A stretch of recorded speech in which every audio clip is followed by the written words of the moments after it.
When are we gonna get down to business? What are you doing? I don't know. It's Macho Man Randy Savage. I figured it was apt. Why? Because this is Let's Get Down to Business with Stephanie. And Kevin. Oh, yeah. And every week we review Disney movies and shorts. Sometimes it's the cream of the crop.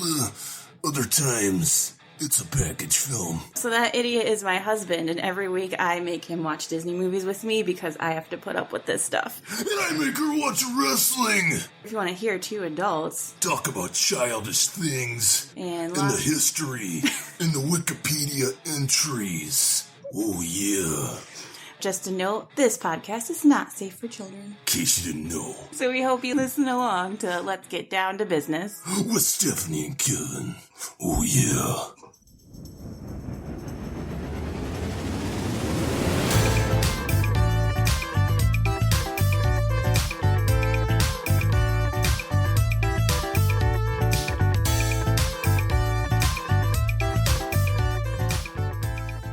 Welcome back, everybody, to BackTrekking, the podcast where we look back at the real-world inspirations behind classic episodes of Star Trek. I'm one of your hosts. I am Ka1iban, and your other host is right here. Hey, I'm Gooey.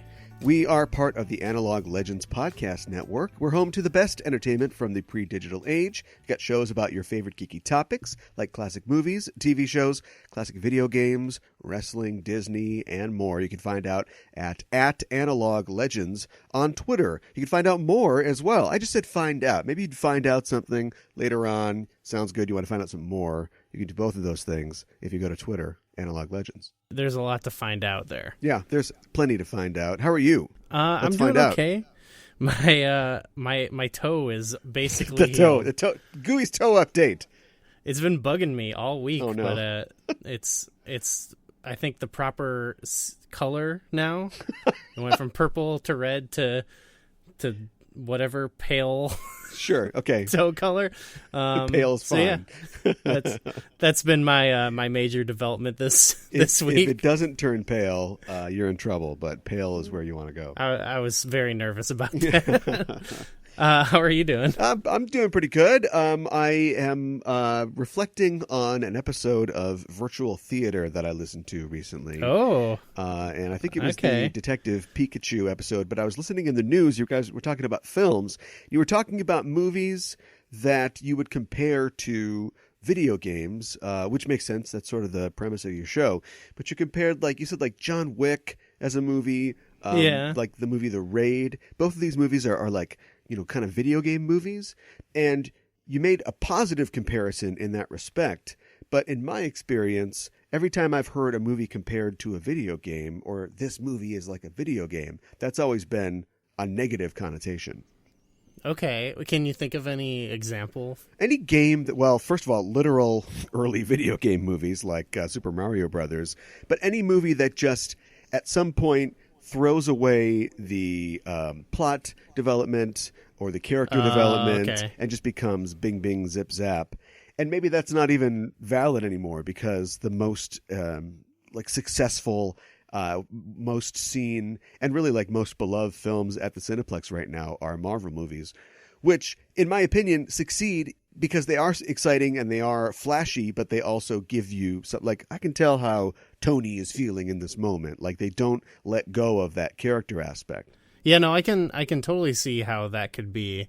In those movies, I'm thinking more of just how it's like, not that they throw it away, but that is kind of just like it's more simple, straightforward. Yeah. Much like I would say, for example, the story of the original Super Mario Brothers is good, but only because it just doesn't get in the way. It's just like, hey, go save the princess or whatever. Yeah. Have you guys covered that on Virtual Theater? No, not yet. We're like saving it for you can't a just give that special away. Yeah, episode. For sure. I think we both collectively love that one. Yeah. Okay, well, I can kind of see the positive spin of that connotation than it being like a video game movie. Like if you imagine, John Wick, he's just speed running like the nightclub level here. Exactly, yeah. Or like Fury Road is another one. Okay. Like there's story in that one, but it's kind of told through the gameplay, if you will, the action. Absolutely, yeah. Story. We learn more about the characters, in the way that they respond to crises and to solve problems, and yeah, that's a great one. Yeah, but that's a big genre now too, is movies that are just zip zap zop and no character, no plot that's thought of. Yeah. Okay, well, video game movies, not that bad then.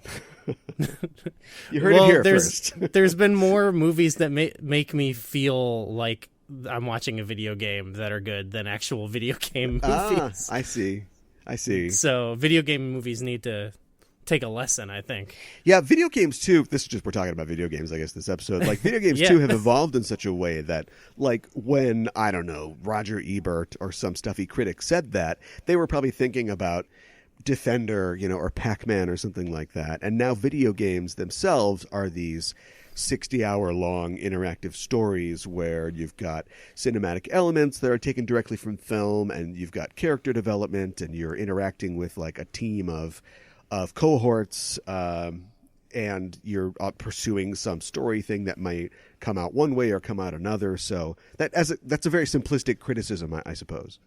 Yeah, because nowadays, too, sometimes that can be, I feel like, a detriment to some games, where it's like, great, there's this 20-minute unskippable cutscene. Like, I get it. Video games are an art form, but, like, at the same time, like, Doom just lets you get right into it, Yeah, I want to see the Hideo Kojima version of Sonic the Hedgehog, like he's just got these long monologues about nuclear disarmament.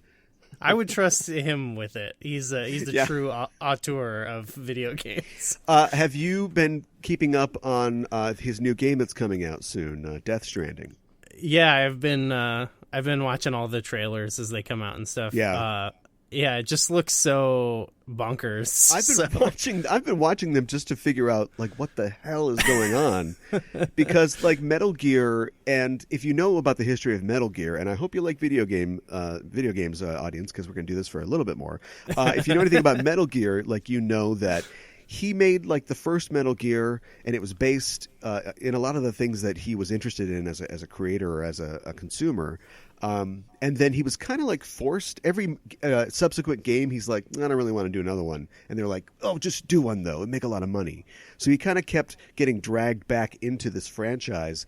And I think for that reason, you see repetition of a lot of the themes that are in it, but also a kind of twisting in on itself of those themes. He sort of starts to deconstruct the things that he was interested in before. Right. Which was like James Bond movies and spy movies, and also just, nuclear disarmament and détente between the superpowers. And by the time you reach like the last game that he was involved in, it's so up its own ass, like you don't even know where you're going. Now he's doing Death Stranding, and I keep looking. I think he's untethered now from that sort of James Bond basis. I keep trying to find like what it might be really based on, and I can't find anything. It just looks, sure, there's paramilitary elements. He's got the guy from The Walking Dead, but without actually playing the game, and this is probably good, I can't parse what this story is at all. There's like babies. I'm more excited about it than I have for like a Metal Gear game, or even when they said, when he was allegedly going to do a Silent Hill game or something like that. It was like, I'm more excited for this than any of that, because it is just like Unchained, like go nuts, Yeah, and the Bionic Woman's in it, and like also the two film directors are in it that I assume that he is fans of. Yes, Guillermo del Toro, and then apparently Nicholas Winding Refn has going to make an appearance in it as well. And of those three creators, I don't really like Guillermo del Toro, and I definitely don't like Nicholas Winding Refn. But when I compare them to Kojima, I think they're all real fart smelling up their ass type creators. Do you know what I mean? But for some reason, when I can get in and interact with, when I can control something and shoot somebody in the face, I'm open to being preached to. But but when I'm just sitting down and watching a Del Toro movie or a Refn movie, and it's clear that they have some kind of agenda or some kind of artistic idea they're trying to share, it's like, okay, come on. Yeah, I'm almost of two minds of all of those creators, or even last week when we were talking about Tarantino, I kind of feel that way about him too. Yeah. Where like, sometimes I'm like, they really are buying their own shit. But then I'm like, but some of this I like. It's just weird, it's like both annoying and captivating sometimes. Annoying and captivating. I think that's how I would evaluate those creators. Well, before we get to today's Backtrek, what we're talking about, we should probably talk about the news in the world of Trek. And the biggest thing I can think of is Alex Kurtzman, who is the head writer and showrunner for Star Trek Discovery, and also think of him as the Star Trek czar for the expansion of Star Trek right now, went on the Deadline Crew Call podcast to talk about all things Star Trek and all of the projects that are currently in development with CBS and Star Trek. And I guess the biggest story, which isn't even a story, but I guess it is that he's not fired. He still has a job. There are some bad actor kind of outlets on the internet who are hoping to stir up trouble for some reason. I don't know what it is, but you've heard like these kind of fake news reports about the initial returns for Picard have been bad as far as like the previews of the pilot.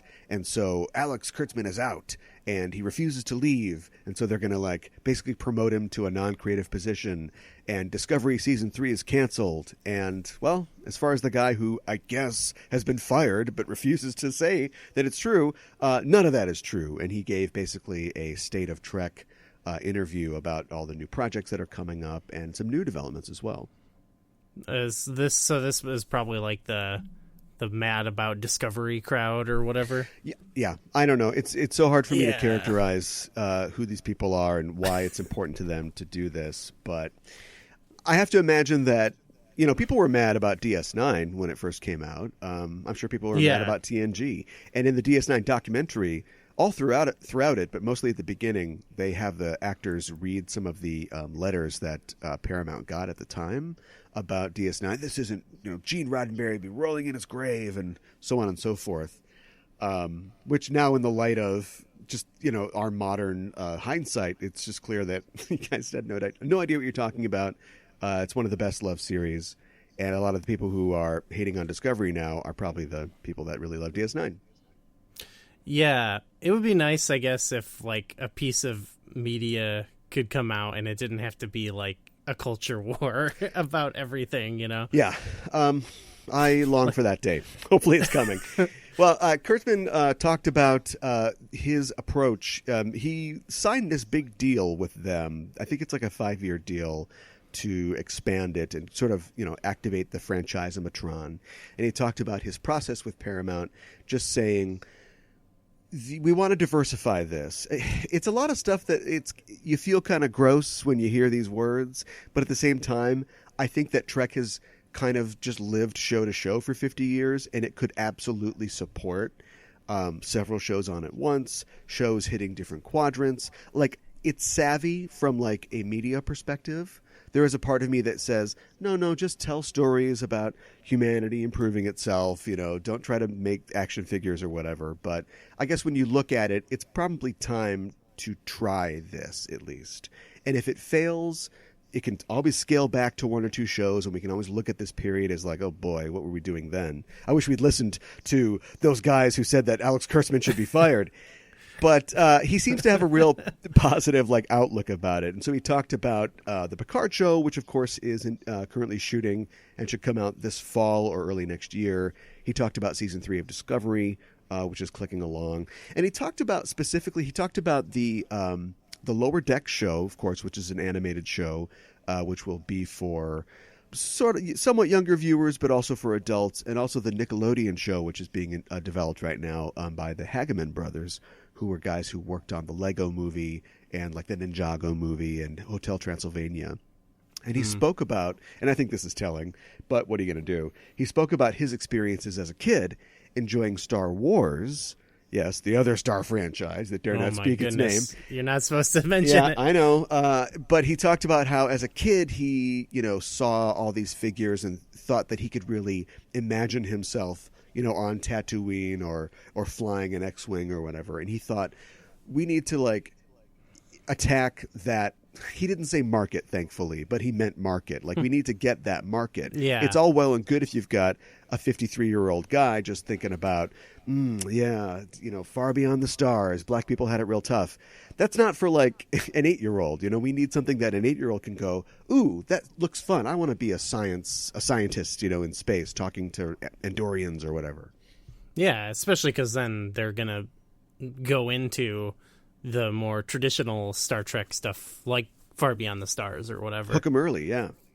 And yeah, and I know it's like you want to be, you kind of want to be like, oh, this is mostly marketing stuff and speak, but also like you never know where like something that you connect with will come out of if they don't, they don't go for it, I guess. Like you mentioned Star Wars, and it's like, yeah, there was the movies and stuff, but then like a lot of people really like that like animated Clone Wars show, or like, sure.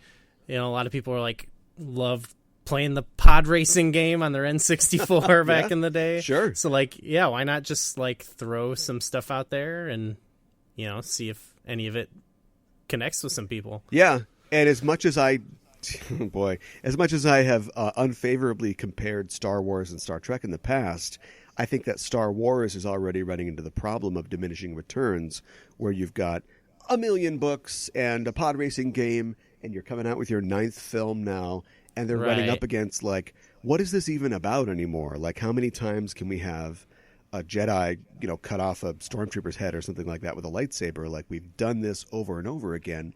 They don't have what Trek has to fall back on, which is that exploration of social issues, which will always be with the human race and is what literature has always been about. That's what our fiction is about. It's about looking at ourselves, at least the good fiction, not the video game movies. And so Trek expanding to the size and scope of something like Star Wars, but yet always having new stories and situations to deal with because they are drawing from that, I think they are poised to succeed. I think they're in a good position. Yeah, so even if something doesn't work out, it's not like, well, what is this anymore? It's like, well, that was just like a weird thing that didn't work out. Yeah, we know what it is. Where now it's like the Phantom Menace is like something people are like, oh, that's a culture war now. It's like, actually that was good, or that's bad, Who's standing for Phantom Menace now? Come on. All the time now that people hate, there's like people who hate what's going on now with Star Wars, and they grew up in that time. Like now there's like revisionist history about the prequels and stuff, just so they can hate on like The Last Jedi or whatever. And it's like, you could just not like the movie, it's fine. Yeah, everybody who we all need, and if this turns into some kind of dystopia, then feel free to make me first, on the screen for the 2-minute hate. But everybody needs like a Watchdog style receipt that follows them around everywhere. Like once we get like a VR chip in our heads, you should be able to pull up a person's profile, scroll back 5 years and go, you sure seem to hate the Phantom Menace then. But now that it's like politically expedient for you to compare old, pre-Kathleen Kennedy Star Wars to new Star Wars, suddenly it's like, there's a lot of great moments in the Phantom Menace. Interesting. I like this. This is both terrifying but useful, Right. It's the good kind of dystopia. That's what we're aiming for. Yeah, and now everyone's like, we need George Lucas back. My God. I see that said all the time now. Yeah, I to be totally honest, like I was not a huge fan of The Last Jedi for none of the reasons that you can find online. I just didn't think it hung together real well as a movie. And it reminded me of like the the first like year or two of like Obama presidency, when people were trying to argue that we were in a dystopia, and there was like the image of George Bush being like, "Miss me yet?" And he's like waving. Like I made a George Lucas version of that where it's just George Lucas like, "Hey, miss me yet?" And I regret that now because I think I fired a shot on the wrong side of the culture war. Well, George Lucas is a war criminal, so a lot of people don't talk about that aspect. Yes. I was innocent due to ignorance, but he knew exactly what he was doing. Well, that's enough Star Wars talk, I think, for now. And we'll just jump into another space franchise as we move into our featured subject for today's show.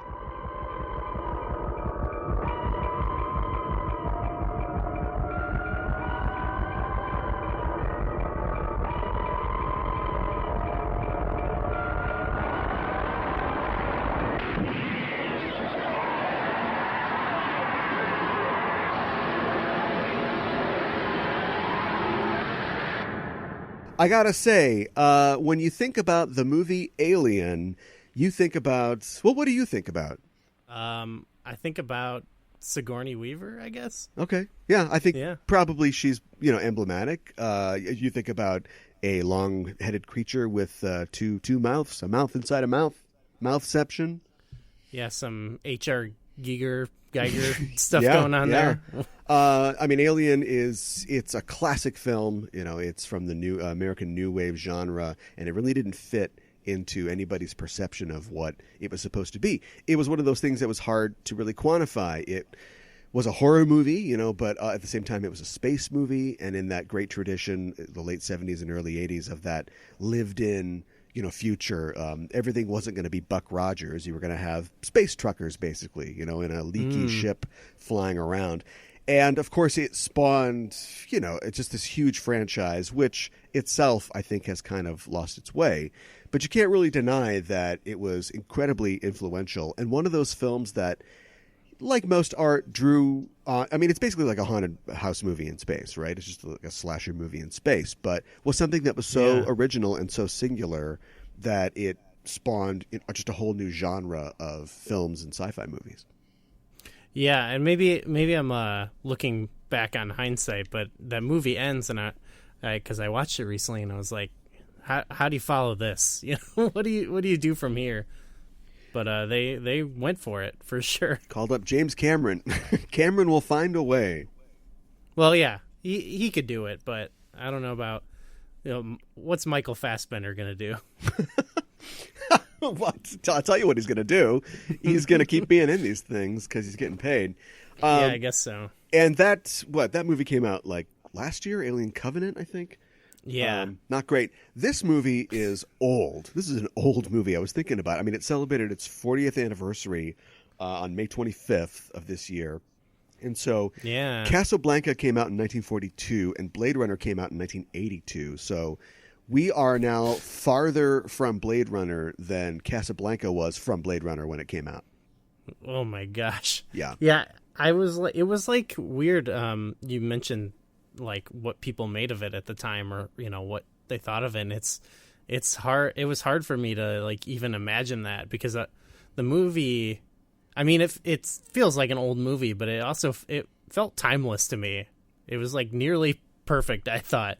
And so it was hard to like, I was like, this came out in 79, was it? I was like, that's right. That doesn't track for me, I guess. Yeah. And a lot of I think that's because a lot of the ideas behind the way that you would tell a hard sci-fi kind of story in that setting have just been ported up till now. Like you could look at a movie like Event Horizon, which itself is pretty old now, but is basically the same thing. They have CGI. They have a little more advanced techniques for special effects, but it's kind of that same idea of, why would a spaceship be a gleaming rocket thing, that you'd see on the cover of a 50s sci-fi novel? It's going to be weird. Like the ships in this universe are almost like skyscrapers that kind of fly sideways through space. They're just like humongous. Someone clearly thought about like what it's supposed to be doing, I guess, because it's like a mining ship. Yeah, right.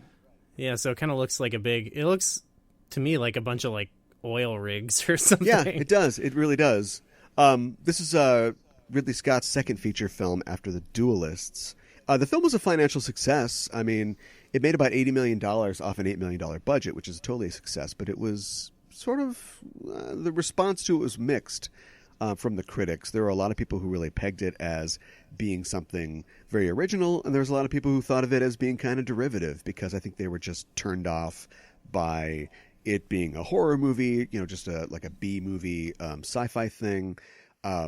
Also, for as big as Star Wars was in 77, there were people that were like, oh, great, everything's going to be a space movie now. And so didn't want to give it any praise over that. Nowadays, on aggregate sites like Rotten Tomatoes, which don't give you a picture of the time, of course, it's at 97%. It's one of the highest rated movies, of all time. Yeah, as you were saying this stuff to me, because it wasn't something I'd like thought about, I was like, oh, wait, but this is like a stone cold classic. What are you talking about? Yeah. But at the time, people, didn't see that. What is your history with the movie? Do you remember the first time that you saw it? Yeah, actually, because that wasn't one I really watched when I was younger. I think I'd probably seen like Alien Resurrection or something when I was younger, just on TV. So there's no like chronology of like the movies for me. But I lived with someone about 10 years ago at this point, and this was like their favorite series. So we watched through all the movies. He didn't really like the later ones, but we watched them. He had like a DVD box set, and it was so many discs that you could jump rope with it. That was something we did. Yeah. I might have that one. I've got the quadrilogy on Blu-ray, which is every movie up to the fourth one, the Joss Whedon scripted one. Missing some crucial ones. Trying to think. I'm missing the AVP ones, I guess. Those are important. Yeah. Oh, yeah. And then I definitely, before that, I guess going farther back when I was maybe junior high age, I had a friend who was like a big horror movie fan. So Alien vs. Predator came out around that time. And so that was, I don't remember anything about it, but that was a big one back then. Okay, interesting. Yeah, for me, this was one of those oh holy blockbuster ones that I definitely watched with my nefarious friend who had the unlicensed Blockbuster card. So I think that I had actually probably seen Aliens before I saw Alien, because, and this takes me back, but they used to show like movies on TV. Back in the day, they just, edit them out, all the stuff to make it PG, and then they just run it for 2.5 hours on ABC or whatever it was. So I'm sure that I saw like the TV edit of Aliens and thought, but it's Aliens, there's an alien, right? And so we went out and got Alien, and it scared the pants off me then. It remains an extremely tense and scary film. I think it's not. This last time I watched it, I wasn't like super scared. I don't know if it's a lack in the effects or the staging. It's still like a beautiful and amazing accomplishment, but it didn't like scare the pants off of me this time. Maybe it's because I just sort of, saw the strings of how the puppet show was kind of being made. Oh, I see. Yeah, see, it still worked for me. And maybe also because I was watching it with my partner Kayla, and they were pretty freaked out too. Okay, sure. They hadn't seen it before, and then I hadn't seen it in about a decade. Yeah. So, and also we were just.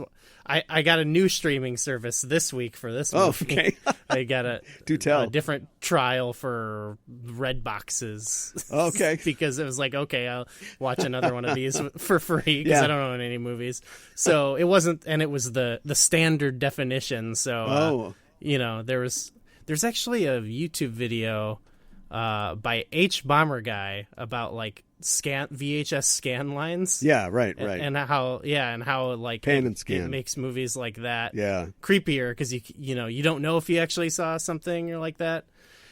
Now I don't know if that also applies to low quality streaming maybe services, but yeah, it was still like it was still creepy, and we were watching it in the dark. So yeah, maybe not scared the pants off of me, but I was a little freaked. Well, you definitely have to see the movie in high def, with the original cinematography. I mean, it's definitely worth it. There's just some moments that like once if you watch all the behind the scenes stuff and you know how it was made and how they accomplished some things, I think maybe I just look at it with more of a behind the scenes kind of industry head. Like the in fleeting glances, the alien's terrifying. When you see the actor whose name escapes me right now just walking around without the head on, it's like, okay, this guy's just like a basketball player. It's just a basketball player in a Halloween costume.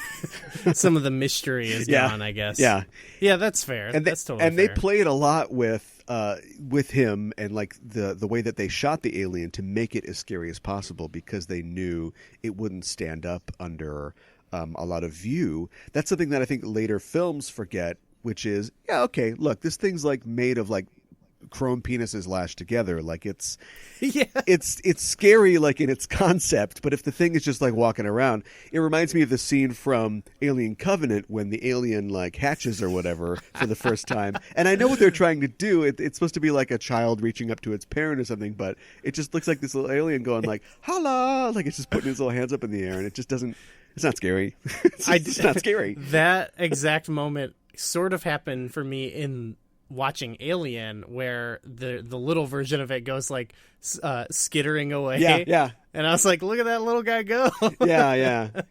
Yeah, that one didn't really freak me out. So. They that scene, which has been talked to death, and so I guess we don't have to go like bit by bit through every moment of that scene. But that scene, of course, is iconic, and everybody knows that, you know, Veronica Cartwright knew there would be some blood, but she didn't know how much, and so her reactions are real. And I think the crew and the cast knew something was going to happen, but not exactly what. So a lot of cinema verite going on. And that scene of him sort of peeling away, you know, into the lens from the body of Kane was done on a skateboard. They had like a skateboard, and then they had the puppet, you know, on a rod or something like that, and then a groove in the table. And so they just sort of just pulled him out of frame. Now I'm just picturing the baby alien sunglasses. Recycled to the extreme. Yeah, right.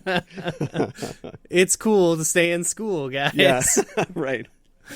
Yeah, wow, I love it. The movie was written by Dan O'Bannon, who, boy, there's a lot of stories about Dan O'Bannon as well.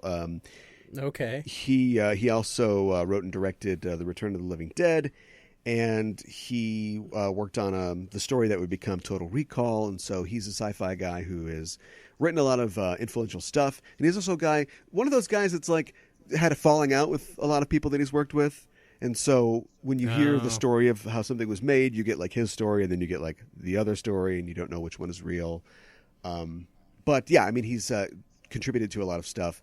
He's also, do you know the story of the first shot at making Dune into a feature film? Is that, there's like a documentary about that, yes, right? Yes. I have not seen that, but I know bits and pieces. Yeah, there is a documentary called Jodorowsky's Dune, which is about the filmmaker Alejandro Jodorowsky trying to make Dune into a movie, and it was never ever going to work.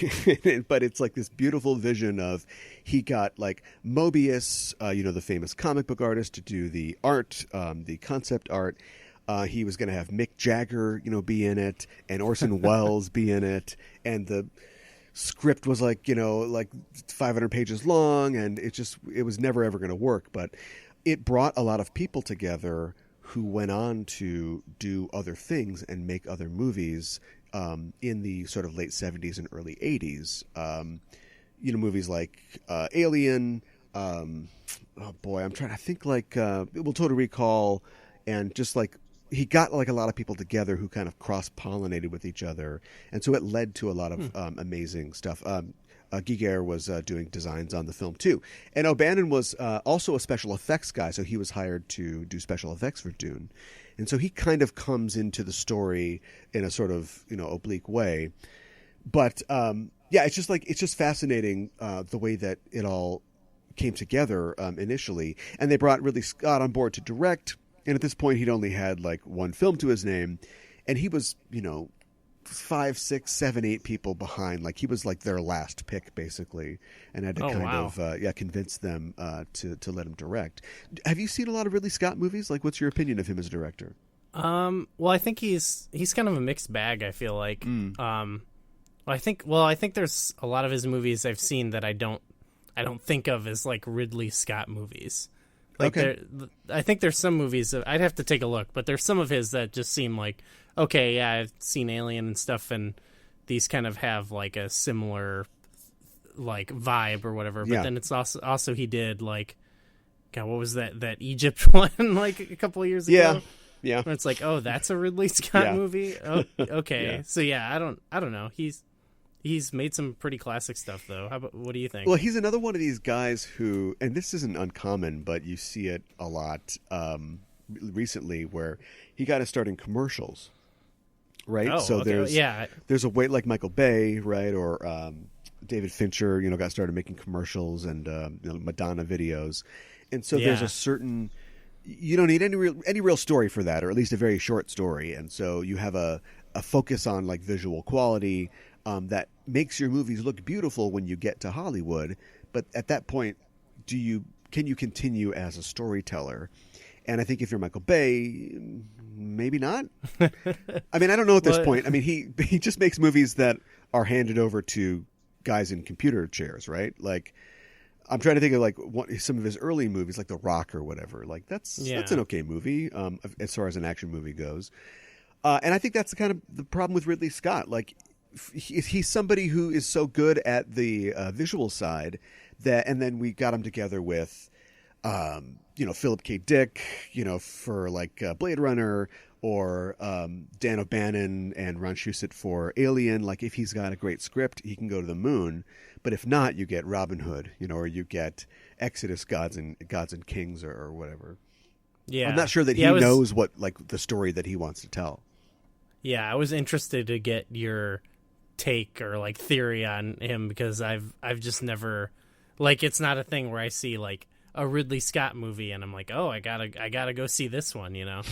That's a generational thing, because I still. Even though he's probably had more misses than hits at this point, I still think of him as like one of the premier directors of the last, part of the 20th century, because of Blade Runner, because of Alien, and so on and so forth. But yeah, I mean, he's been fastball-less for probably longer than he had a fastball at this point. Yeah. Sorry, hot take, Ridley Scott. No, I can totally see what you're going for with him, though. And now he's all juiced up because Fox, wants to continue to make Alien a thing, and he's, whereas James Cameron, they keep making Terminator films. James Cameron is like, okay, I'll just like be there for 1 day a week, and then you can put my name on it. Ridley Scott's like, I'll do it myself, and so now he's back and he wants to, be in charge of the Alien series, and I don't know, those movies so far have not been really good. When did he he did do Prometheus also. Yeah. It feels sort of like, too, like the tank is kind of low on ideas, because like Alien Covenant, like I was saying when I was done watching Alien, like how do you follow that? And it's like, well, you get like James Cameron to do one. Do more. Yeah. Yeah. Just turn the volume up and just do the same thing, but like a lot more. And then like later things, it's like Prometheus or whatever. It's like, here's the lore or whatever. But Alien Covenant felt like I like tried to make Alien again. Like, yeah, it just kind of hit a lot of the same notes, but like more on the nose. So it was, and with the lore. So yeah, I don't know if he's got the ideas or if I don't know. Yeah, and he's got this. I mean, probably the best thing to come out of the new Alien films is the character David and the character Walter, to be honest. But like, it was fascinating in the first movie to have this idea that, Bilbo Baggins was this evil robot that didn't care either way, and in fact sort of admired the alien because it was like the perfect sort of biological machine. And then Cameron, let's do the opposite of everything. So now we've got a robot who, because is still not human, but he will do anything he can to protect humans. And I think we jumped the shark with like Winona Ryder as a robot. Like at that point, it's like, all right, well, there's nowhere to go. But we're back now, and we're kind of doing the same thing all over again. Yeah.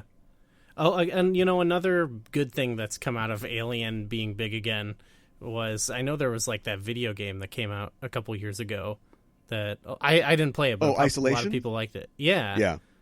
And that actually makes me think that Alien is like kind of a good video game movie in a different way, which is what they did is they just made it into a video game. Because it's like one person like trying to survive on a ship. It's like a survival horror movie, essentially. Yeah, I guess. Isn't it's a video game movie, but like of a bad video game? Because there's people that like survival horror isn't good. Well, yeah, but is survival horror? See, I'm not a fan of these run and hide games. Like, Okay. yeah, like you've got, what is it, like Amnesia or Outlast, where you get for me, it's just a visual novel. Like you're walking around, you find a tape or a journal, you read a piece of story, then you hear like heavy breathing, then you go run and hide under a desk, and then repeat ad infinitum.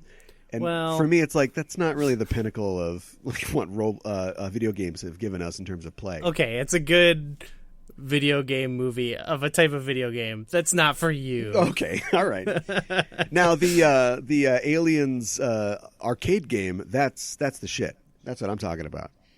Yeah, there's no game could match that, I'm sure. Same that and the Terminator one. They had they had a I can't remember if it was, I think it was just called Aliens versus Predator, but they did a mashup arcade one where Dutch is one of the characters that comes back. Schwarzenegger's character from Predator. Oh, whoa. That's sick. Yeah, those are the old, like, bring a couple rolls of quarters because you're just going to be pumping quarters into this thing. That's just mindless. Yeah. Well, okay, we've shit on Ridley Scott enough. I want to give him some props because this movie is amazing looking still and looks even better on the remaster. And the way that I love his techniques. They've been done to death by now in film and music videos, but just these sort of slow dissolves that he does, in between takes. He's sort of push in like zooms. The way that we spend the first, couple minutes of the film just setting the scene. Like we go through and we see, here's the pilot room, here's the mess hall, here's where the pods are. Like this is, right now it's all clean and quiet. And it'll be all covered in blood by the end of this, but we're establishing where we are in this labyrinthine ship. It's going to get confusing later. So it just looks amazing. Yeah. We talked a little bit about the, like, kind of the location or like the geography in like Die Hard, where it's like, even though you don't specifically know it, it's like you feel like you know your way around. Yeah. And it feels like real and like lived in, and not a movie set. We should talk about H.R. Giger, of course, the artist who designed the Alien. I always knew that he designed the Alien and kind of the look. What I didn't know is that he was a scenic designer on the film as well. Like he was down there in Pinewood. I can't remember where they shot it, in England. Painting the sets, helping construct it. Making it all look weird, especially the alien ship sequence. That was all him working on that. I mean, it's iconic for sure, and it's one of those things where like now it just seems, because it's been reused so much, where it's like it just seems like that's the alien thing. But like going back and just watching the first movie, like I couldn't help but think about like someone had to like think of what this would look like. I don't know. That's a weird thought to have. It's like, of course, but it's impressive. Yeah, his art was instrumental in inspiring the film from beginning to end. Dan O'Bannon ran into him working on Dune, and he got his idea for the Star Beast, the creature of the original script, from one of Giger's paintings. And then, of course, Giger, worked on the set, airbrushed and helped design the set.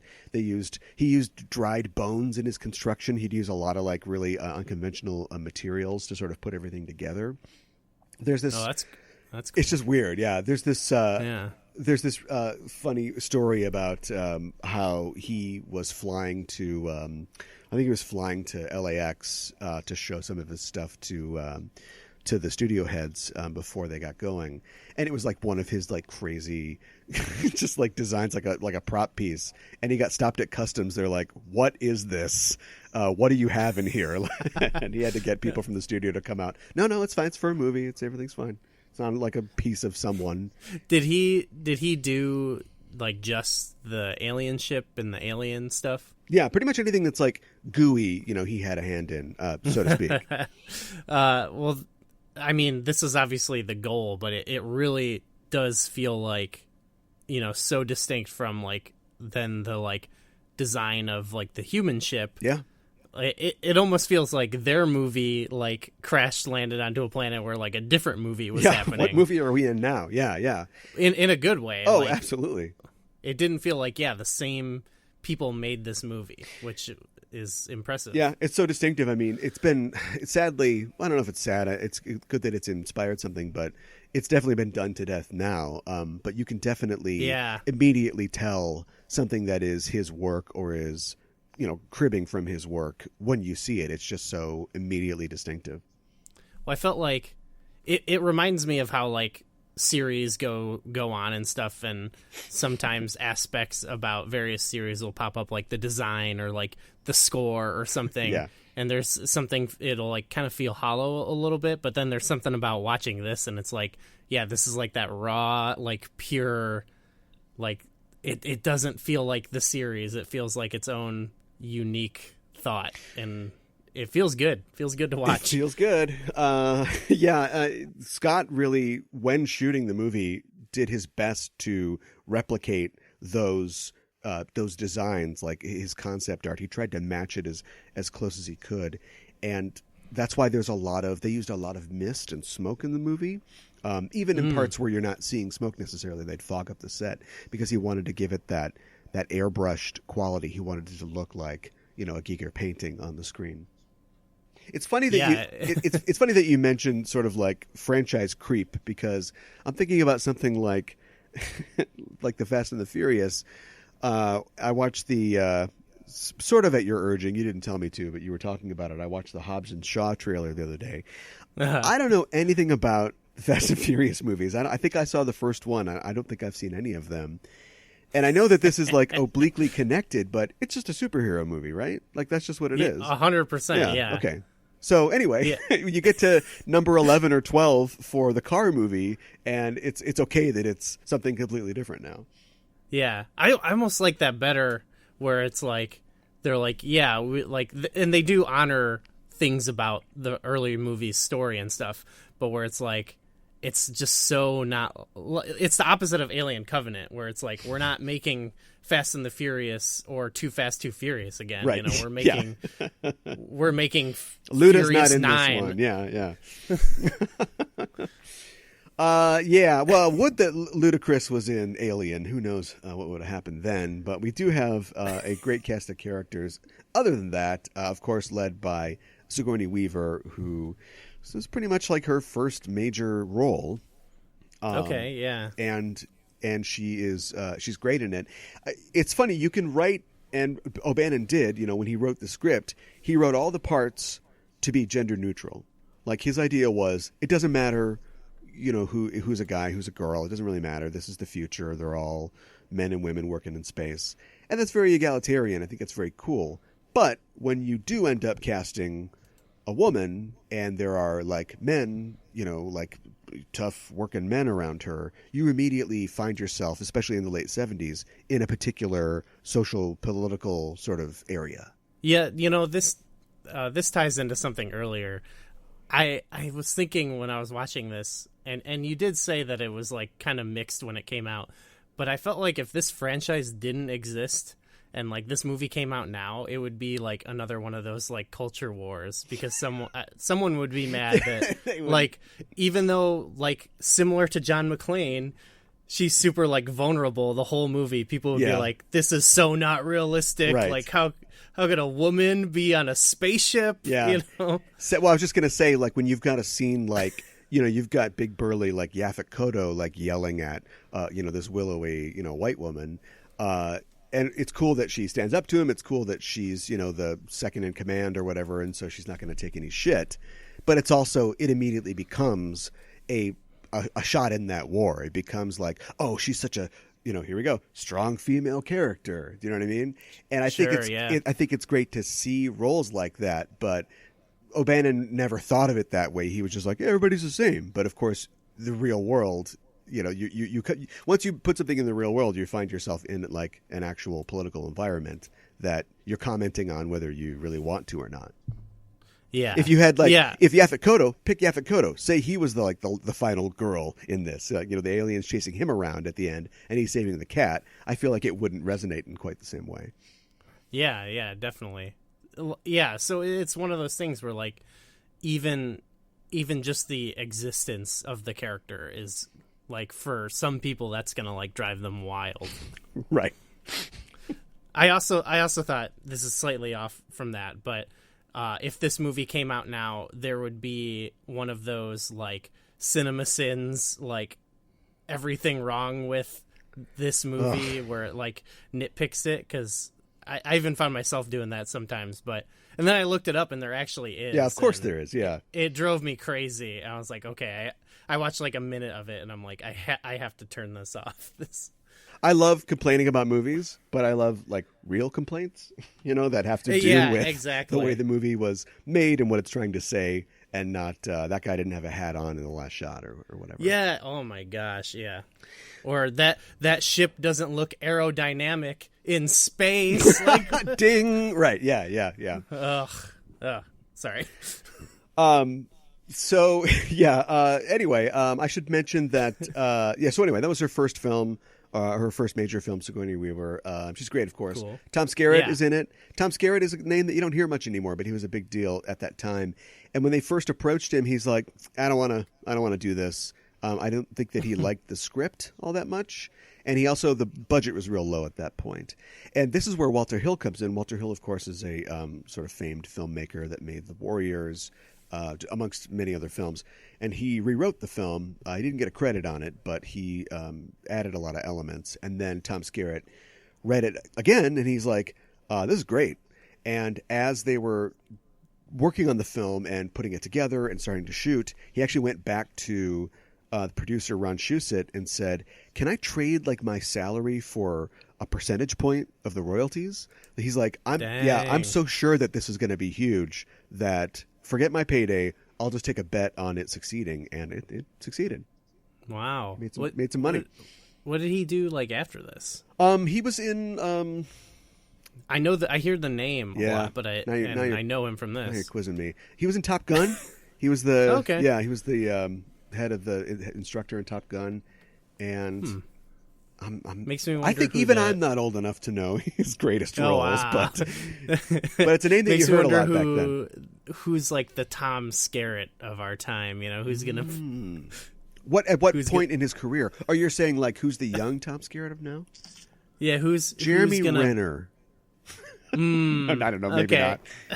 They build. Well, he's not a huge deal. The Hollywood factory builds them different these days. Because I think back in the day, you could, maybe it was the mustaches that throwing me off, but I feel like you could look kind of old, and then you get older and you kind of look the same, but then you get even older.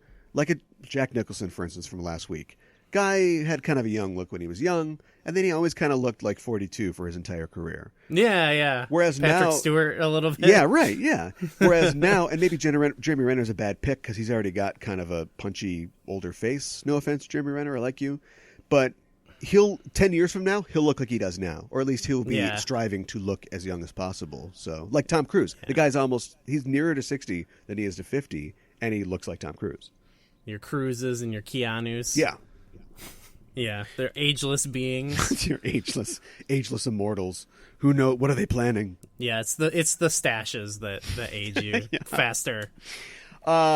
Just murderers raw talent in this movie: Harry Dean Stanton, John Hurt, Ian Holm, Veronica Cartwright is obviously great, and Yaphet Kotto. Yaphet Kotto is another one of those names that you don't hear so much anymore, but was in a lot of amazing movies back in the day. Yeah, I just know the name. Yeah, I don't know any of his movies. I think there was like a band called the Yaphet Kotto. Oh, really? In the 90s, I think there was a hardcore band called that. Okay, interesting. I think maybe it was the same person I lived with who was like into that band, or I don't know how I heard about them, but I was like, that's a funny name. Okay. Yeah, well, it's a good band name. Kotto actually sounds sick. Kotto knew O'Bannon years before they started making the movie, and he knew that O'Bannon was working on this script, The Star Beast, and he read it and he's like, I like this. When you do this movie, let me know. I want to be in this movie. And he kind of hung on to that connection until it came time to cast him. And the producers were like, sure, let's have Yaphet Kotto in this thing. That's great. Also, the Star Beast is such a good name. Yeah, but it's real pulpy though, right? Yeah, totally. I like Alien. It's very to the point. I think before Fox was sold on this as a movie or as a project, they did try to shop it to Roger Corman. And Star Beast just sounds like Roger Corman's ears would prick up at that. Yeah, totally. Yeah. It sounds like it is trying to like be like, oh, Star Wars is big. Like, Yeah. let's do one of those. I should say that the Hungarian title of this movie is The Eighth Passenger is Death, which I think is a great title. Whoa. And that's the best. Yeah, that's the best one. And the eighth passenger in this case is, of course, the alien. And now I know his name. It was played by Bolaji Badejo, who was a graphic artist from Nigeria. And he was just one night at a pub. The casting director was drinking and saw this guy and was like, okay, here's our alien. I love how those type of roles, sometimes it's like, it's played by beloved character actor so-and-so, Yeah, right. and then other times it's like, yeah, it was played by like the second director's friend. Yeah, or right. something. Yeah. A bike messenger came into the studio one day. Yeah. Yeah. Now it would be like voiced by Josh Gad. Yeah. It's just like the sound effects, Yeah, right. but you got to get the name on the poster. Yeah. Well, I mean, we've gone on and on about the particulars. I mean, do you want to talk about, I don't know, favorite parts or parts that didn't work, or like what really stuck with you about the film? My absolute favorite scene, I guess, is when they knock the robots, the android's head off. Yeah, sure. And it's just such a good reveal, even when you know it's coming. And and then that ties into like, I think I said my favorite thing about it is just like the implications that are like beneath the surface and like the themes of the movie that are more implied than said, like where they're talking about the corporation. There's kind of this like corporate story underlying it, Right. Where they're like, yeah, they don't care about the human lives, and in fact they sent an android to make sure it would go down. Like, Right. I love all that and how it's just like weaved into the movie. Yeah. So efficiently. And made more, just in the, like we said, the Cameron style, made even more manifest by let's bring the company along. This time it's the guy from My Two Dads, and he's in a flannel shirt. And instead of like us just wondering what the corporation has in store, there's a guy going, "Oh no, we can't blow that up. It costs too much." Or, "Look, here's why we have to put aliens inside of you and bring them back. It's for the company." Yeah, and doing that on its own can go wrong. So like. Yeah. But But when you have a guy like Paul Reiser, who, when I think about it, he's probably played his share of scumbags, maybe off of the success of Aliens, but having a guy who's so Yeah. kind of nice and unassuming be just really at his core, just nothing. He's just completely heartless. Yeah, and you run the risk of like, okay, the corporation is like on this journey with you, like, and we're gonna make them the good guys, essentially, Yeah. Hey, they haven't done that. Make the corporation the good guys. Yeah, there's your idea. That's what we need. Fill the tank up. Fill the tank up. Hashtag fill the tank up. Another favorite scene, or I actually just like how long the movie takes to like get going, I guess. Okay. Like leading into where they're like, going deeper down and they discover like the egg sacs. Like that scene is so terrifying and like suspenseful, I think. Yeah. But it's like, it's like when you really think about it, it really takes a long time for like the alien to show up, which is like the main event, Yeah, and it's it's an economic 117 minutes. It's not that long. No, yeah. But they definitely take their time. I think part of that is there's no way to have, this isn't going to end in some third act like running shootout with the aliens or whatever, the way that Aliens does. I mean, it's just going to be, the aliens having picked most people off and then just chasing Ripley down and how does she get out of there. So, which works great. But yeah, I mean, how long do you really want it to be at that point? My favorite scene is that scene, the cocoon sequence. Just like reading, I mean, it looks great, but like reading what they went through to set the entire thing up. Having, John Hurt stick his face near the egg there. They had a hydraulic press basically that opened the leaves of the egg. So there was, an actor under there. And then the puppet inside, when he looks in, he sees the thing moving around in the egg. That was Ridley Scott's hand in a thing manipulating that gooey puppet. It's disturbing. I mean, you just learn a lot about the biology of these aliens, and I like how complicated it is. Yeah, and which every subsequent movie, it makes that mistake of like, ooh, let's find out more about how the aliens work. And it's like, well, I mean, it was interesting, and we learned it all pretty much in the first movie. Like, that's not what makes it interesting, to add another life cycle. Now you're gonna drink it, and then your girlfriend's gonna have a squid baby, and none of that is. I don't really care about any of that. But that's where all movie franchises go wrong, I think, too. But it works so well in this because it's like the development of it is like also the development of the plot. So like the plot is learning about the alien and right. Yeah, there's a lot of great trees here, but I can't find the forest. I should say this is just on the music tip. The lasers that you see in that scene that are over the eggs, through the mist, they got those from The Who. Oh, okay. Apparently, it was at Shepperton Studios that they were shooting this, and I guess at a adjacent stage, The Who. Probably not like Roger Daltrey, but like the Who's crew was testing the lasers for use in one of their stage shows. And so I don't know if it was just knock, knock. Hey, what are you guys working on? Whoa, that looks great. Can we borrow that? But they basically like got those over there and then added that as an effect to the cocoon scene. Where'd they get the fog machines is what I want to know. Yeah. What band did they get those from? Yeah. Well, Peter Frampton was on the other side. And yeah. Little do we know, the whole set design was done by various classic rock bands. Yeah.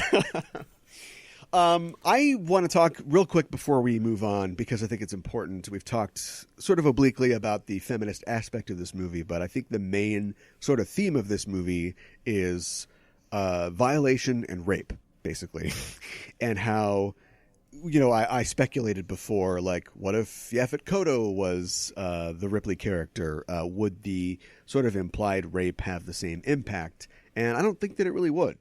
And I don't know how to feel about that. I think there's still something there, though, just about beyond gender, just about, like, the working class and stuff like that. Like, this is a ship full of miners that is expected to basically sacrifice their lives for a corporation, and so I think that theme still comes across in a different way even with that. But I totally get what you mean, where there's like now there's this extra element on top of it where it's like now the central character is a woman, and what does that mean? Yeah, and I mean, you can decide. I mean, you could quit the company, you could take censure from the company, have your pay docked, but when something is put inside you that feeds on you and turns you, or at least part of you, into something horrible that will kill other people, like that's just like a demonic pregnancy, basically. And I mean, you can't like ignore the Freudian aspects. When Ash attacks Ripley, he rolls up a porno mag and jams it in her mouth. It's like, I see what you're doing here. I think I get it. Yeah. And when he explodes, he's just full of jizz. He certainly is, and his head looks really weird at times too. Yeah, they used like pasta noodles for that, and then glass marbles. Amazing. Yeah. Well, I mean, I think even though you said they wrote the characters as gender neutral, like I'm sure even they thought about it when it was cast, like even if it was subconsciously maybe too, like they're probably approaching it different than if they would have casted someone, like even in the production. So it's not like, I don't even think it's like a subconscious reading of it. I'm sure there are implied themes, like you were saying, with the porno mag and stuff like that. Sure. It's weird to think that I'm sure this existed before, like Halloween was 78 the year before. So there's slasher movies where girls are getting picked off one by some kind of masculine monster. But this movie probably did more to forward the idea of the final girl trope than any other movie of the time. Yeah, it seems much more explicit than like even Halloween, I guess. Maybe not, but yeah, no, I totally see that. There's no cat in Halloween, is there? There's a dog. Unfortunately, the dog gets killed. That's true. It reminds, maybe, I don't know if this is a good comparison, but it kind of reminds me of Us, the movie that came out this year. Do tell. Where the sort of some of the themes, I guess, that I think are being explored in there aren't aren't specifically about race. Like, there's a lot of like class themes in the movie, but because of the way it's the person who made it, and because it's about a black family, like, people watching it can kind of bring different experiences to it. So there's like this added layer beyond just class in this movie, where like you could read it different if you were black or white or whatever, Interesting.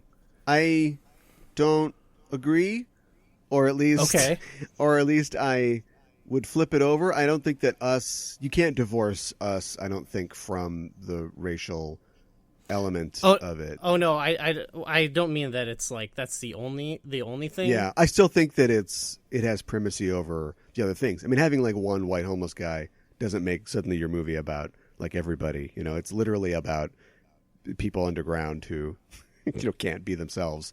And the guy's got a Howard like sweatshirt. I mean, what do you want? Yeah, I don't know. I felt like the class stuff. I don't know. Maybe that is just my reading, but I thought that was like the and the white family gets. Are we spoiling Us? The white family gets like ruthlessly slaughtered like while listening to like 90s hip hop. Like, what do you want? Yeah, yeah. Maybe okay. Well, maybe I don't mean to say it's not there, but I think that it's not the primary. I don't know. That's just me. Is that it's more. I think it's more about the oppression of like lower class, and then obviously it's that like poor black people are oppressed in different ways than like poor white people or like black people in general. I think it makes the distinctions. You know what I mean? Yeah. Same thing with like in Alien. I feel like there's this message of the corporation and how they exploit the workers and stuff. But I also think then there's this added element with Ripley where it's like there's a gender element to it, obviously, as well. Like, it's doing two things, I think. Yeah, well, I mean, if Jordan Peele's next project is a remake of Pleasantville, then we'll have to revisit this this discussion. Well, he did say he doesn't. I guess didn't he say like I don't really have interest in making movies starring white men or something like that? So, well, yeah, and that's why I'm interested in. Well, first of all, he's doing the Candyman remake, and then he's doing this Lovecraft Country show, which I don't think we know exactly what it's going to be yet, but Lovecraft is like, I hope what it is a revisiting of Lovecraftian fiction, just without the, intense racism this time. Like, let's get the black spin on Lovecraft for sure. Yeah, probably like a response to it too. Yeah. Okay. Yeah. Mommy and Daddy aren't fighting. We're fine. So anyway, no. Alien. Yeah. Total classic, won an Academy Award for visual effects for Best Art Direction, and was nominated for a lot of stuff, BAFTAs, Saturn, Golden Globes. Yeah, definitely a classic. How are we going to tie it in to Star Trek? God knows, but you'll find out after we take a break for a word from our sponsors. Then we'll be back with more BackTrekking.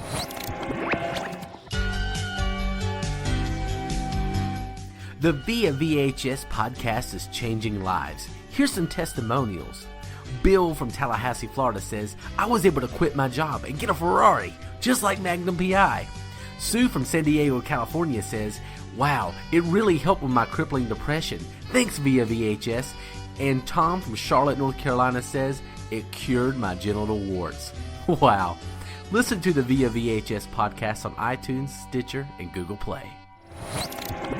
Okay, we're back, and it's time to talk about Star Trek, which has aliens in it, but is a lot different than Alien. But for one brief shining moment on the episode Macrocosm, Star Trek Voyager, they did their best. Armed.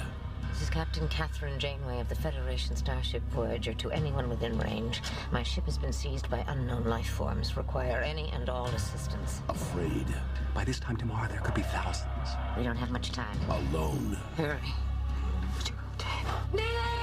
Captain Janeway faces the fight of her life on the next Star Trek Voyager. Yeah, this one isn't, I don't feel like is a big stretch. I feel comfortable about this one. Okay.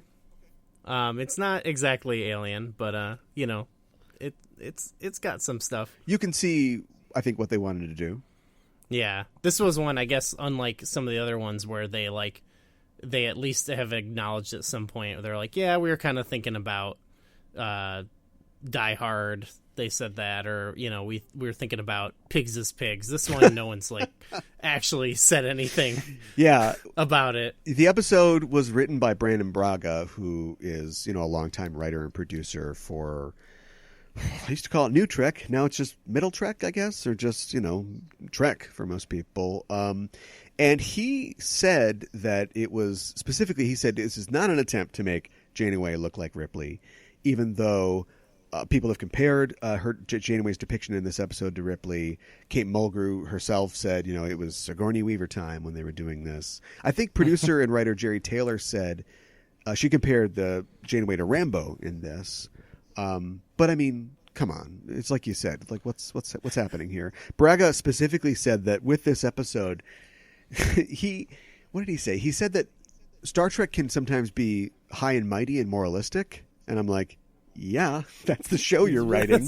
Yeah. But anyway, he said that they wanted to have fun, and I think initially they wanted to do an episode that had no dialogue. It was just dealing with this problem, which I think would have been a little tough. But yeah, I mean, this was a specific opportunity, or their intention was to not have any moral crisis this week. Let's just have a action sort of situation. Yeah. Yeah, it was interesting reading about it, and I was it maybe Mulgrew or someone said she was I'm not sure about doing this type of action oriented thing, and I was like, what? Why is this such a big deal for them? But it's a different time. They're looking at Star Trek a different way. But I was like, what? It shouldn't be that hard to make a. Just an action-packed 40-minute episode. It shouldn't be that big of a deal. We were 3 years from Dwayne Johnson, a.k.a. The Rock, appearing on Voyager, so they weren't quite at that point yet, I don't think. Yeah, they hadn't crossed that line. What's your background with Voyager? Are you a Voyager fan? No, I'm not a big fan. That was one... I'm not a fan, I'll say that. Sure. Well, so I got into Star Trek, and I got super into... Next Gen, and then Deep Space Nine was the next one for me, going in order. Yeah. And then Voyager came along, and I hit a point. There was a lot of stuff I was in the first season, and I know shows get better after the first couple seasons sometimes, but enough stuff hit where I was like, I am done with this show. And maybe it was unfair. And what I then did was look up what were considered the best episodes, and I watched those. Okay.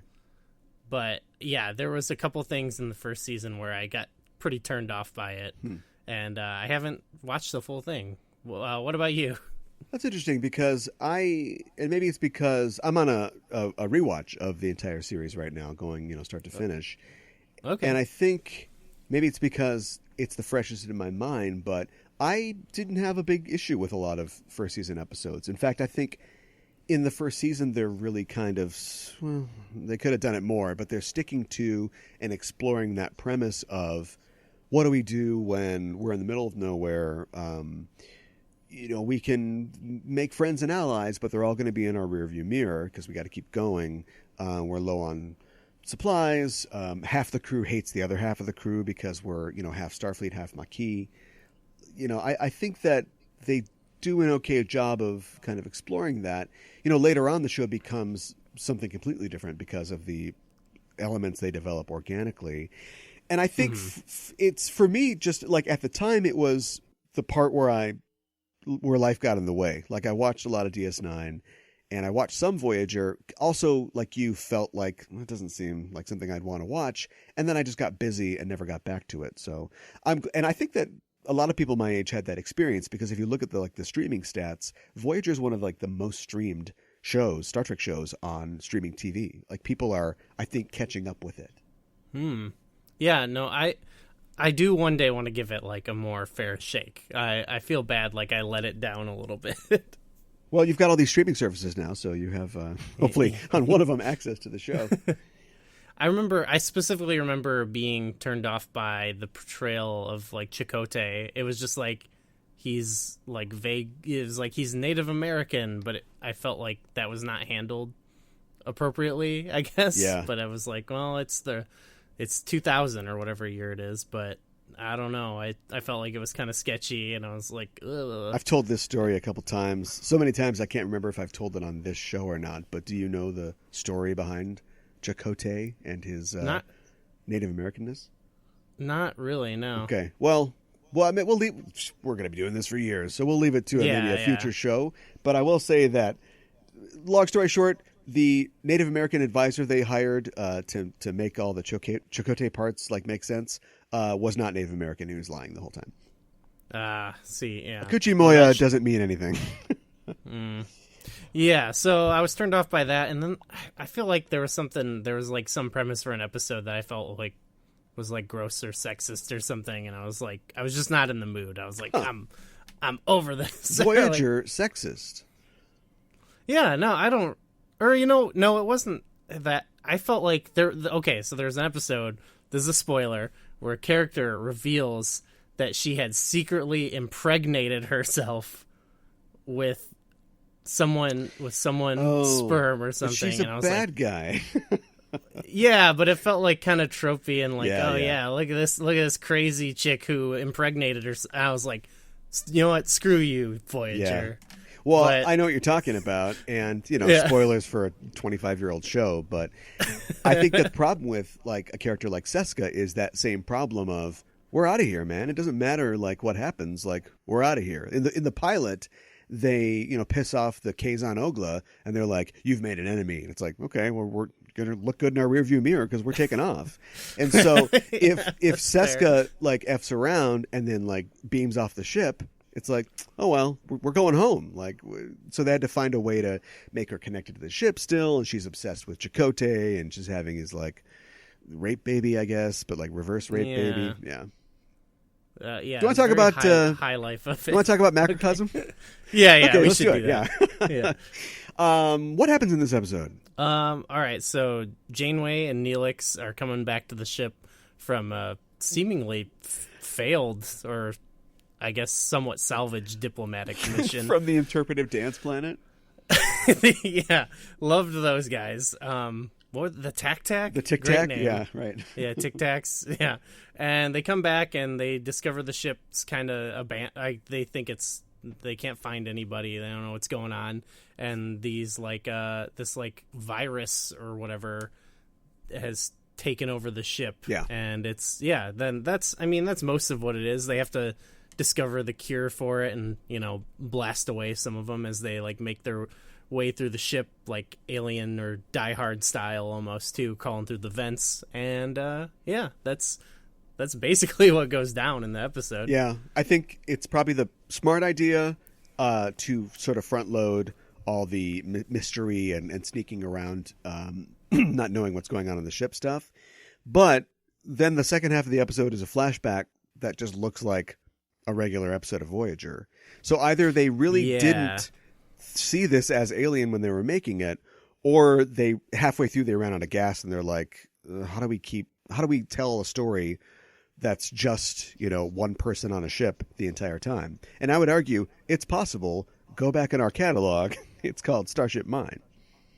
Yeah. I could totally see how they could have those things revealed to them in a more interesting way than like the episode grinds to a halt a little. So the Doctor can just say, here's what happened, and then there's like 2 acts that are just a flashback of a different Voyager episode. Yeah, so it doesn't do the thing like we were talking about last week where it's like, oh, this is one of those like totally unique episodes and everyone loves it because it's so different, but it's this like a should half be measure. That. Yeah, they had a chance to make that. Yeah, like when you said, oh, it would be hard to do a dialogue-less episode, I agree with that, but they could have at least pushed for less, like take the Doctor out or something, take the characters out. Yeah. Just have Neelix, Janeway, maybe the Doctor. He's got to come up with the cure, but Yeah, I don't know. I think they could have pushed it a little bit more. I think it's like an effect, and this is good. I want actors to get money and exposure, but I think it's like they've got ironclad contracts. Do you know what I mean? I think people, if you're Ethan Phillips' agent and you're watching TNG and you're like, I'm not seeing that Deanna Troi very often on this show. When it comes time to like cut the deal for Voyager, like you make it like my client's going to be in every episode. I don't care if he's just serving eggs like in the teaser, like he's going to get one scene. Yeah. And so it's good. And like, it's good that the crew is involved, but you're right. Like if we wanted to have an episode that was just Kate Mulgrew just stalking around some Jeffries tubes, like, blowing up monsters, that could have been great, but that would have left everybody else out of the episode. Did Tom Paris need to be in this episode? I think we could ask ourselves that every time we watch Voyager, but I hate that guy. Yeah. They took the difficult task of taking like an asshole character and asking you to like him, and unfortunately, they failed in that task. But that's okay. I don't want to dump on Voyager more, but there's a lot of good things about this episode, at least in parts of it. I think the opening scenes are kind of spooky. There's a lot of great camera work. There's a lot of handheld camera work and Steadicam.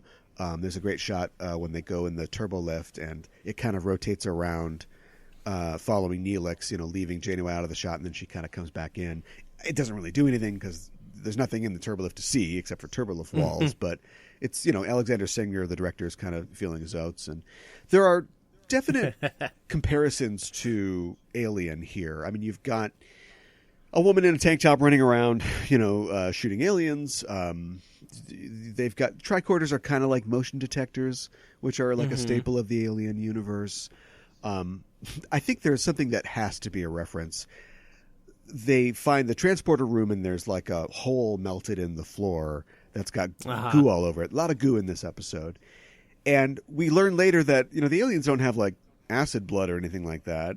They can punch through walls sometimes, but there isn't any reason I can think of that an alien would have gone through, like punched through the hole in the floor. To me, it just seems like, this kind of seems like Alien, right? Remember when the acid went through the floor?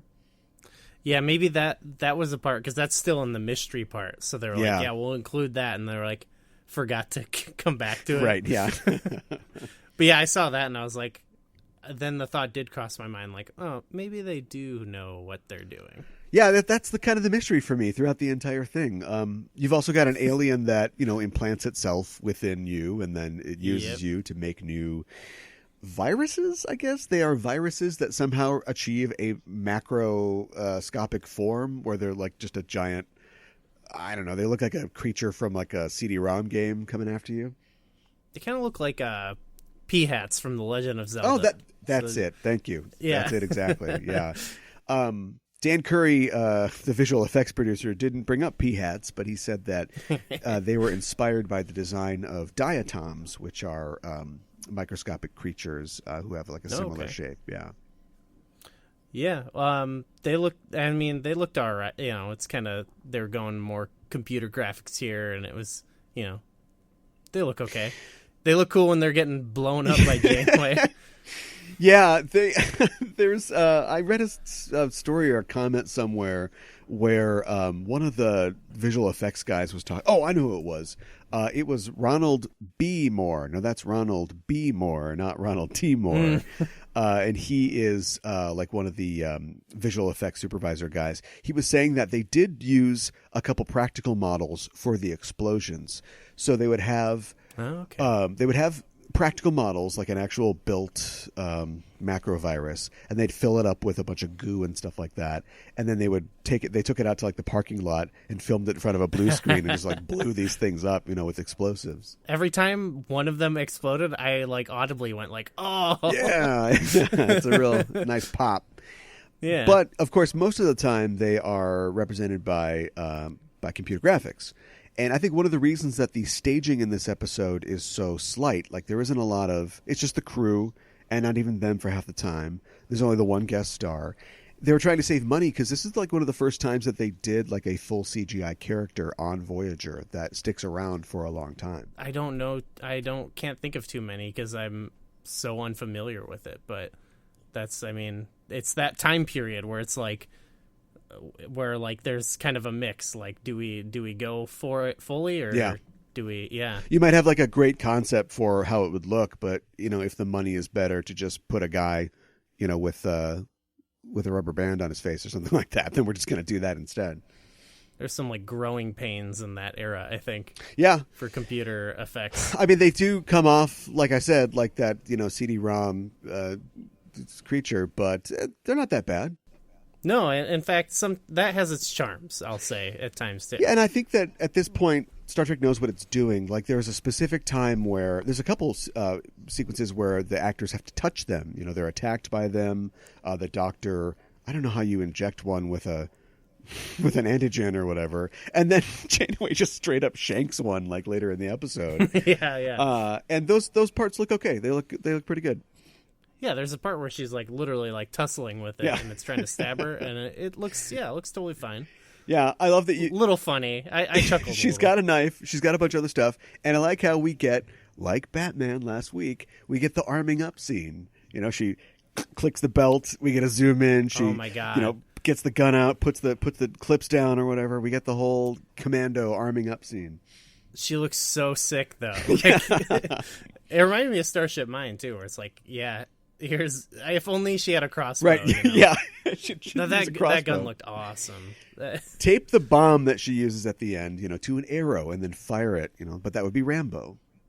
That was so I don't want to either, I'm going to reveal myself or be too nitpicky or whatever, but the arming up, it was like in the like engine room, there was like a case with a gun. And yeah, I guess. Like, do they have that in every room? Or? I guess on the second floor of the engineering room is a chest with all the good loot in it, yeah. Yeah, okay, sure. That's where the legendary loot drop is. Right, yeah, she knew that. So she'd done that raid before.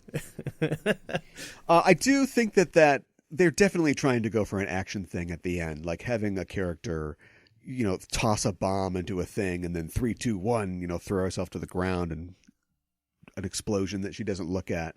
Like, I mean, that's what they're doing there. It's very Star Trek though that it's like a antigen bomb or whatever, which looks just like a bomb. Basically, it just explodes like a bomb. But yeah, she had to run away. But it's antigens, yeah.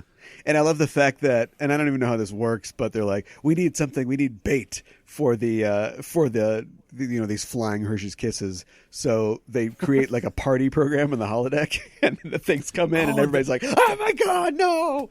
That was hilarious. Yeah. Okay, I take it. This episode is awesome, actually, now that I remember all this. Yeah. I know it grinds to a halt at that one point, but there's so much like awesome stuff in this.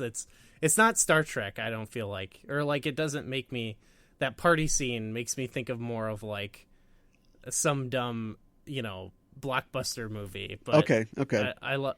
There's a scene in The Meg from last yeah, it feels year. like a Sharknado movie or something. Yeah, yeah, where everyone's having a good time, and then oh no, oh my God, yeah, loved it. Yeah, that was amazing. There's some good Doctor moments in this too, and again, I feel like they're great, but they fit into a different episode. Like I like when he goes out on his first away mission, and he's like, oh, it's 35 degrees in here, and okay, we don't need that much information. Like he's so excited to go down and do this mission, but it's all part of that flashback that's like, yeah, I was kind of sold on like Janeway just like shanking aliens left and right. Yeah. We don't really get that. That happens a lot I feel like in Star Trek and all the series where it's like, then there's like this side thing of this character and it kind of takes over the episode. I feel like that happens with like Data a lot too, where it's like, it could be not a Data episode and then he like steals the show a little bit. But maybe that's because he's so good. I don't know. Oh, are you a Data hater? No, I love Data. A dater? Maybe I'm a dater. But it just feels like maybe it's not specific to Data, but where it's like, hey, we got to give everyone loves this character. Like let's give him some time to shine. Oh, the Doctor gets that as the show goes on for sure. And I love the Doctor, I'll say, but not this episode. Let's chill out. Yeah. Well, we find ourselves in an interesting situation as far as an exchange of technology because, of course, we've got one movie with a spacefaring humanity and one show with spacefaring humanity, but technology is not quite the same. So I thought it might be worth trying to exchange technology in this case and see if we can give Ripley an edge and make things a little tougher for the Voyager crew. Yeah, I was curious how this would go. Let's see. Just to remind listeners, our list of technology in Star Trek goes from 1 to 10. We got phasers, holodecks, tricorders, transporters, warp drive, replicators, communicators, shields, the advanced medical tech that they have on the Enterprise or a Federation ship, and androids. And I'm going to roll our 10-sided die, and it comes up 10 androids. Wait, what? They've already got androids. Yeah, but they're different. How do we right? add? You want to add Soong type androids to Alien? Okay, I can see that. We take out I keep forgetting the android and alien's name. Ash. Take him out. So you take Ash out. He's not Put a Data in. jizz-filled android, and he is instead a. Well, Data's fully functional. I'm not sure what those functions extend to. Data is jizz filled too. Actually. Okay, so first of all, we take Data, we pump him full of jizz, and then we get him out there. Oh, no. Well, the first thing I can think of is that Data has codified ethical subroutines that, as far as I know, he can't take off. Or at least he has, even when he's under control by, something else, or he's experiencing emotions, he still struggles with these hard-coded ethical subroutines. Okay. But he has to usually follow Starfleet directives, doesn't he? Yeah. Oh, you think it's like a RoboCop situation? No, because in The Measure of a Man, Starfleet's like, "Well, come on, buddy, we're going to take you apart," and he's like, "No, you're not going to do that." Yeah, true. Okay, so they might he might be more of an ally for sure. But I wonder if the corporation could bend him to their will a little bit more. But possibly, or he receives the order to let the alien on board, or to let Kane on board, and he refuses it, or he has to struggle with it, or maybe he obeys it, and when he learns later on the effect of it, he sort of turns against his masters or something. And this scenario makes the movie kind of more about him. Ash is more of a lore type. Yeah, I guess. Well, but Lore wasn't. His whole thing was like anarchy. He was like, I'm all about me. Nobody's going to tell me what to do. Yeah, but he did have a total hard-on for the Crystal Line entity. So in the Alien series, we've got Ash, who is following orders, but also throughout the entire film is fascinated by the creature and is studying it. And I think, company or not, he probably would have decided to do what he did. In Aliens, Bishop, says the A2s, referring to Ash's line, were twitchy, and you've got a robot who we don't get any evidence of him getting a specific call from the company, but it seems committed to completely defending all of his human charges no matter what happens. I think that's reflected a lot in Walter in Alien Covenant, in that he's there to just do the right thing, but not blindly. He understands that rules can be broken, and just his goal, like a human crew member, is to protect and defend everybody. And then, of course, you've got David, who got sick of talking to Guy Pearce and thought, I'm just going to take over humanity. What an asshole this guy is. Wait, Alien Covenant is just Data Lore, the movie. Pretty much. Did we just blow that episode? No, there's still we can still do that ideas. Yeah, the tank is still full. Okay. So I don't know. Data, they'd probably well, what happens a lot is Data just fixes everything. Yeah, right. Yeah. So so no one would die. Yeah. So for maybe a red shirt or whatever. Yeah. Well, yeah. So in your movie, they're having a fight over whether to let it in or not, and Data's like, I'll go out there, and then Data goes out and just rips the thing off the guy's face and crushes it, and then job's done. And he finds a way to talk to the alien babies, and they're like, yeah, we talked about it, and they're actually cool. We're gonna give him a ride to another planet. Yeah, I can see that. So if we took androids away from Voyager, what would we get? And I think in this case, we'll cheat a little and say that the Doctor counts as an android. We get a better episode, right? Yeah, I think we already agreed on that. Yeah.